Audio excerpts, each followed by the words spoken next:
निवडणूक आयोग हा सत्ताधाऱ्यांचा एजंट म्हणून काम करतो आहे. एजंट म्हणजे असे पदाधिकारी नेमले जातात एखाद्या राजकीय सत्ताधारी पक्षाचे, त्या पद्धतीनं हे भारतीय जनता पक्ष आणि शिंदे गटाचे पदाधिकारी आहे. प्रत्येक ठिकाणी निवडणूक आयोगानं घोटाळा केलाय, नियमभंग केलाय, कायद्याचं उल्लंघन केलंय आणि सत्ताधारी पक्षाला मदत होईल अशा प्रकारचंच त्यांचं वर्तन होत आहे.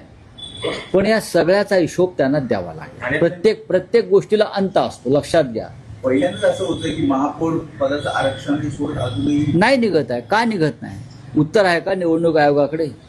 का अमित शहाचा फोन यायला पाहिजे त्यांना? का फडणवीसांनी जाऊन त्यांच्या कार्यालयात बसलं पाहिजे की या पद्धतीनं करा? सांगा ना.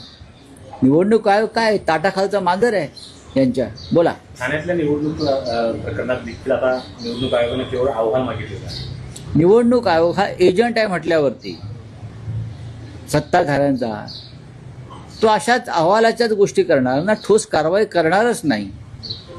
निवडणूक आयोग बरखास्त केला पाहिजे आणि निवडणुका घेणं बंद केलं पाहिजे यापुढे. जोपर्यंत केंद्रामध्ये मोदी शहा आणि महाराष्ट्रामध्ये फडणवीस शिंदे सत्तेवर आहेत, तोपर्यंत निवडणूक आयोगाला टाळं लावलं पाहिजे पूर्णपणे आणि निवडणुका घेणं बंद केलं पाहिजे.